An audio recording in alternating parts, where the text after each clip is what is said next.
दुसरा डाव. प्रियाने थंड पाण्याचा शॉवर घेतला. तिला थोडं फ्रेश वाटलं. कॉफीचा मग घेऊन ती सरळ बेडरूममध्येच गेली.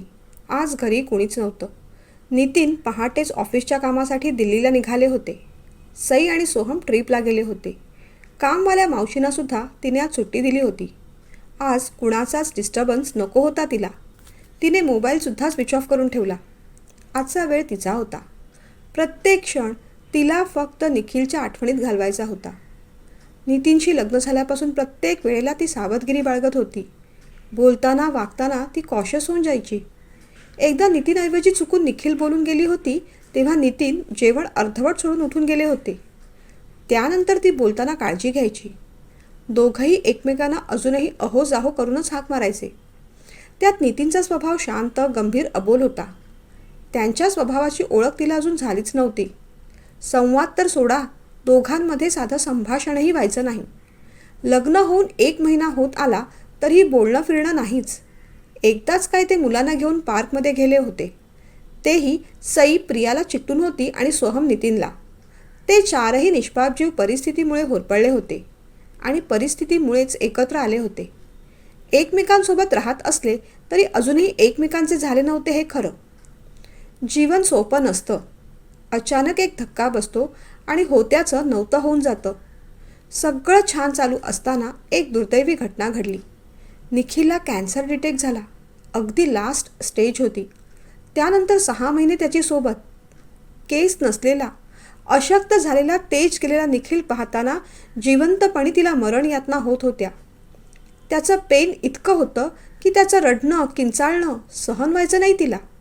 म्हणूनच त्याच्यासोबत तीही त्याच्या मृत्यूची करुणा भाकू लागली. एक दिवस शांतपणे तिच्या मांडीवर डोकं ठेवून तो हे जग सोडून गेला. सई अवघी 5 वर्षांची. बापाविना लेकरू पोरकं झालं. प्रियाच मग तिची आई आणि बाबा बनली. पण नियतीला अजून कठीण परीक्षा घ्यायची होती म्हणूनच की काय, निखिलच्या धक्क्याने निखिलच्या आईसुद्धा हे जग सोडून गेल्या आणि प्रिया अगदी एकटी पडली. तिच्या आईबाबांनी आणि भावाने सपोर्ट केला, पण ज्याचं दुःख त्यालाच ठाऊक. सई वरचेवर आजारी पडू लागली. जॉब करून तिला सांभाळणं जड होऊ लागलं. आईबाबांची चिंता वाढतच होती. एवढं मोठं आयुष्य एकटीने कसं काढणार ही चिंता त्यांना पोखरत होती. आणि त्यातच प्रियाच्या मामांनी नितीनचं स्थळ आणलं.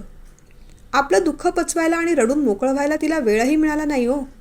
घरच्यांच्या संमतीने, नवे आग्रहानेच शेवटी आपल्या आयुष्याचा नवा डाव तिने मांडला. तिने कपाट उघडलं. त्यातली आपली सुटकेस काढली. या घरात आल्यापासून तिने ती सुटकेस उघडलीच नव्हती, पण आज मात्र तिने ती उघडली. वरच्या 2 साड्या बाजूला केल्या, त्याही निखिलने घेतलेल्या, त्याच्या चॉईसच्या. तिच्या डोळ्यात अश्रू आले. पण आज त्यांना तिनेच बोलावलं होतं.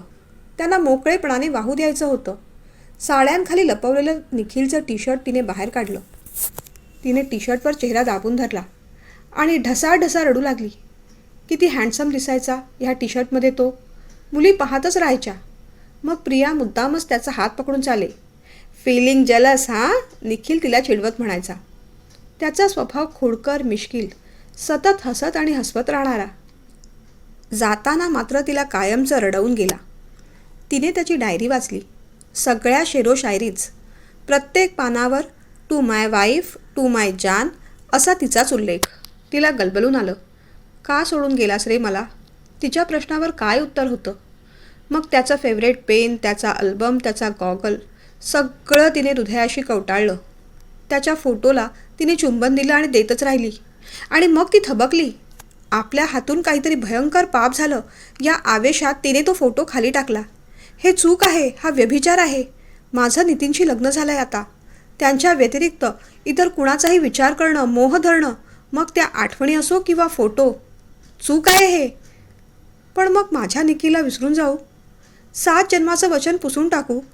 त्याच्या आठवणी व्यभिचार? तिचं डोकं गरगरायला लागलं. तिने आपला चेहरा निखिलच्या टी-शर्टमध्ये लपवला. निखिल, माझा निखिल असं म्हणत रडू लागली. आजचं हे तिचं निखिलसाठीचं रडणं शेवटचं असणार होतं. या सगळ्या वस्तू, आठवणी आजच ती विसर्जित करणार होती. हा व्यभिचार असेल तर काही वेळ मला करू द्यात तो. नाही घेणार मग माझ्या निखिलचं नाव, अगदी मरेपर्यंत. ती रडत होती, अगदी ओक्साबोक्शी. तेवढ्यात कुणीतरी खांद्यावर हलकेच थोपटल्याचा तिला भास झाला. तोच आश्वासक स्पर्श आणि तोच आधाराचा हात. निखिल, माझा निखिल. तिने खांद्यावरचा हात घट्ट धरला. कसं शक्य आहे? हा निव्वळ आपला भास. तिने मागे वळून पाहिलं आणि तिच्या पायाखालची जमीन सरकली. मागे बेडवर नितीन होते. तिचा चेहरा पांढरा फिकट पडला. ती थरथरू लागली. तिचा गुन्हा, तिचा पाप, तिचा व्यभिचार तिच्या नवऱ्याने पकडलं होतं. मला माफ करा, पुन्हा नाही होणार असं. खरं तर हे सगळं आजच विसर्जित. पुढचं मात्र तिला बोलताच आलं नाही. तिचा हात हातात घट्ट धरत नितीन बोलू लागले, आधी शांत व्हा. तुम्ही काहीच गैर केलं नाही. कधी कधी नवीन नाती नाईलाजाने जोडली जातात, कधी कधी ती थोपली जातात. पण म्हणून जुन्या नात्यांना तिलांजली द्यायची असं सांगणारा, मानणारा मी नव्हे हो. तसं असतं तर मला व आमच्या निष्पाप मुलाला सोडून परदेशात जाऊन खुशाल दुसऱ्याशी संसार थाटणाऱ्या अक्षताबद्दल, माझ्या पहिल्या पत्नीबद्दल मला तिरस्कार वाटायला हवा होता. तिच्या सगळ्या आठवणी, गोष्टी मी फेकून द्यायला हव्या होत्या. पण नाही ना करू शकलो तसं मी. कारण नातं जुळवलं जातं, प्रेम मात्र आपोआप जुळून येतं. ते असं नाही सोडता येत, नाही तोडता येत. मी तुमच्या भावना अगदी समजू शकतो. मीही त्याच फेजमधून जातोय. या कठीण प्रसंगात आपण एकमेकांना साथ देऊया ना. जोडीदार नाही होऊ शकलो तरी एकमेकांचे सोबती होऊन राहू. आपलं नातं इतरांसारखं नाही. इतर जोडपी पहिलं मैत्री करतात, मग प्रेम करतात, मग लग्न आणि मग आईबाबा होतात. आपल्या बाबतीत मात्र हा प्रवास अगदी उलटा आहे बघा. आपण आपापल्या मुलांचे आईबाबा होतो, मग आपण लग्न केलं. पण हळूहळू प्रेम आणि मैत्रीसुद्धा होईल आपल्यात. खात्री आहे मला. तुम्ही द्याल मला साथ. मग मात्र प्रियाला राहवलं नाही. त्यांच्या मांडीवर डोकं ठेवून ती रडत राहिली. दोघांमधलं अंतर मिटलं होतं. थोडी शांत झाल्यावर तिने विचारलं, पण तुम्ही तर दिल्लीला जाणार होतात ना? अरे हो, एक मोठं चक्रीवादळ आलंय म्हणे तिथे. त्यामुळे आजच्या बऱ्याच फ्लाईट कॅन्सल झाल्या. तेच कळवायला तुम्हाला फोन केला तर तुमचा फोन बंद. घरी आलो तर डोअरबेलही तुम्ही बंद करून ठेवली आहे. सुदैवानं माझ्याकडे चावी होती. मग लॅच उघडून आत आलो. प्रियाने जीभ चावली. सॉरी, पुन्हा नाही होणार असं. कान पकडून ती म्हणू लागली. सॉरी नका म्हणू. बरं आज बाहेर जेऊया की रडूनच पोट भरलंय? हसत तो म्हणाला. मी करते ना पटकन जेवण, ती किचनकडे जात म्हणाली. पण माझ्याबरोबर बाहेर जायला काही हरकत नाही ना? त्याने नम्रपणे विचारलं. तिने मानेनेच नाही असं म्हटलं. मग याल माझ्याबरोबर बाहेर? त्याने विचारलं. हो जाऊया, पण एका अटीवर. मला अहो जाऊ नाही म्हणायचं, फक्त प्रिया म्हणा. चालेल, तुम्ही नितीन म्हणणार असाल तर नक्कीच चालेल. त्यानेही त्याची अट सांगितली. ती थोडी लाजली, आलेच तयार होऊन, आणि फ्रेश व्हायला गेली. दोघं हॉटेलमध्ये गेले, जेवले, खूप गप्पा मारल्या. दोन होरपळलेले जीव एकमेकांच्या दुःखांवर फुंकर घालत होते. दोघं हळूहळू मोकळे होत होते. संध्याकाळी मुलांना आणायला शाळेत गेले. त्यांची बस नुकतीच आली होती. 7 वर्षांचा सोहम आपल्या धाकट्या बहिणीचा हात धरून गेटच्या बाहेर पडत होता.